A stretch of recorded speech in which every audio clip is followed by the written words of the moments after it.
Кои се други теми кои ги нудите како можни докторски студии, кои досега се работеле на вториот циклус на студии? Таква тема која што е работена на вториот циклус на студии, а која што е можна тема за докторска дисертација, веќе се работи како магистерска теза и доаѓа од областа препознавање на облици. Тоа е дисциплина која што ја предавам на вториот циклус на студии. Темата носи наслов Поддржувачки векторски машини или Support Vector Machines, а ја работи колешката Елена Конеска. Оваа тема содржи предизвикувачки и духовит математички пристап, поддржан со компјутерски програми, на проектирање на еден проблем од областа на препознавање на облици, од тродимензионалниот систем во нов 10-димензионален систем. Со други зборови, ние самите се проектираме заедно со проблемот од тродимензионалниот простор во нов 10-димензионален универзум. Имено зашто поточно тука се работи? Еден од основните проблеми во областа на препознавање на облици е да се најде дискриминаторска површина, која што треба да раздвои две различни класи на објекти, при што објектите се дефинирани како вектори, а нивни компоненти се својствата на тие објекти дефинирани во различни векторски простори. Меѓутоа, кога таа рамнина е дискриминаторска и нелинеарна, тогаш проблемот е често нерешлив во оригиналниот тродимензионален простор.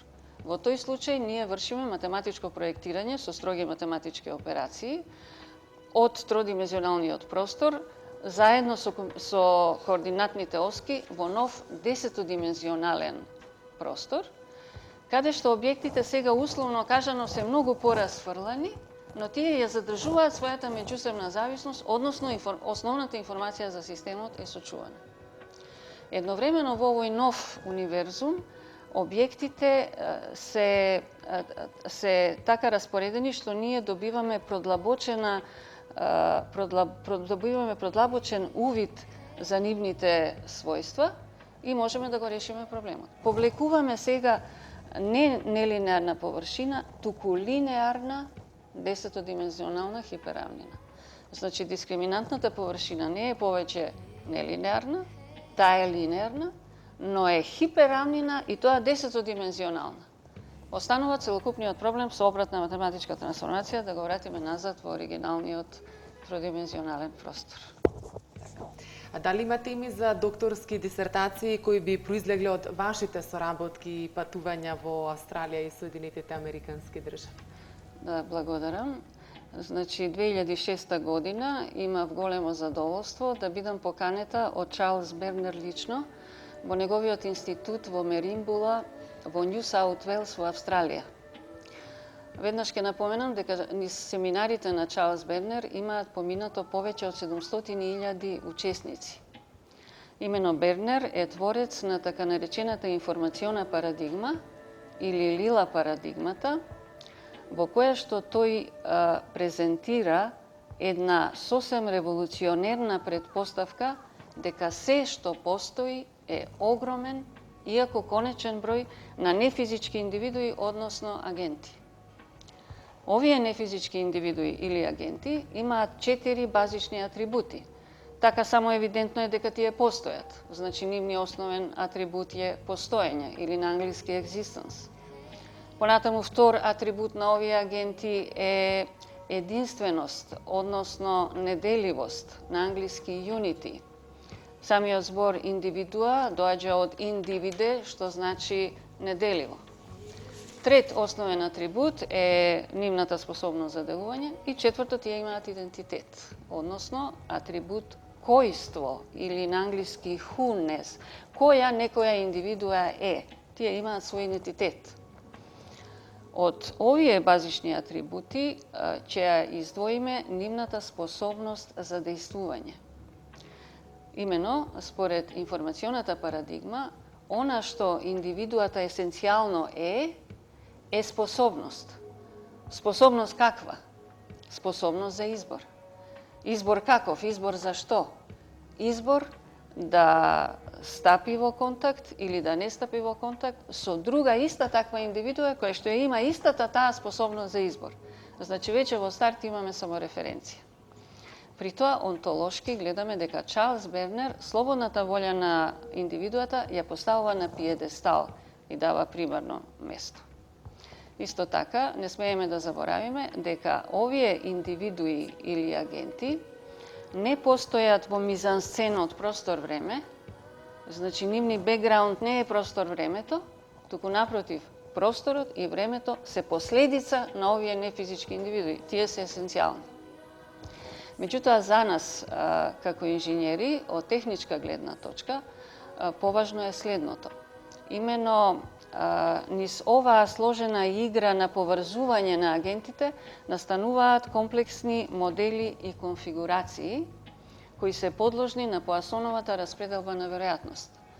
Така ние можеме да симулираме модел на субатомска честичка, да придоделиме Планково време на контактот помеѓу две индивидуи или два агента. Потоа, врз основа на Поасоновата веројатност да се појави токму таква конфигурација, да ја најдеме Комптоновата бранова должина на некоја субатомска честичка. Ние со Бернер работевме подолго време, значи јас снимив со него материјал во вкупно траење од 102 часа.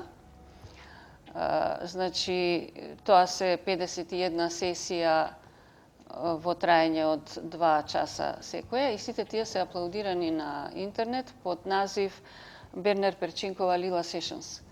Денес студентите на Бернер веќе ги транскрибира, значи целокупниот дискорс помеѓу мене и Бернер е запишан и диаграмите се вметнати. Меѓутоа, според мене, значи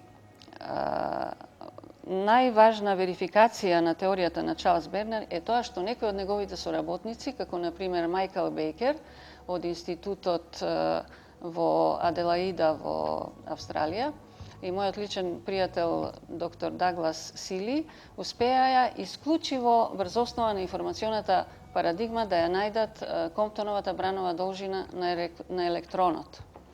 Јас продолжив понатаму, додадов неколку нови циклуси во конфигурацијата на Майкл Бейкер и на Чарлс Бернер и ја реконструирав Комптоновата бранова должина на мјуон частичката.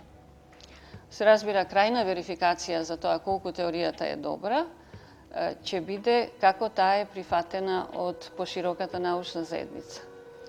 Па информационата парадигма веќе е објавена во International Journal for Mathematical Models in Computer Science и презентирана е на повеќе симпозиуми, од кои што поважна е конференцијата на IEEE MIPRO 2009 година во Опатија, инаку IEEE е кратенка од Institute for Electrical Engineers and Electronic Engineers.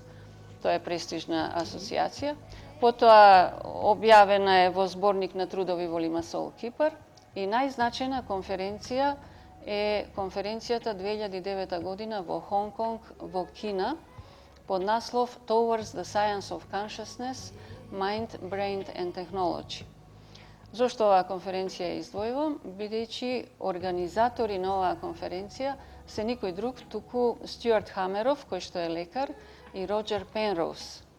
Имено Пенроуз многумина го сметаат за најголем жив научник денес после Стивен Хокинг и тие двајцата се творци на Хамеров Пенроуз моделот за настанок на свесно искуство. Тие тука велат дека свесното искуство настанува како оркестрирана квантна редукција на Шредингеровиот пробабилистички бран на ниво на микротубули и неврони. И оваа нивна теорија представува пресек на медицината, Хамеров е лекар, квантната физика, компјутационите методи и неврологијата. Зашто е значајна за нас оваа теорија во контекст на информационата парадигма на Чарлс Бернер? Бидејќи и самиот Роџер Пенроуз за настанокот на свесното искуство вели дека тоа е миговно, моментно, instantaneous. Тоа значи дека тој имплицитно ова искуство го сместува во еден нефизички универзум.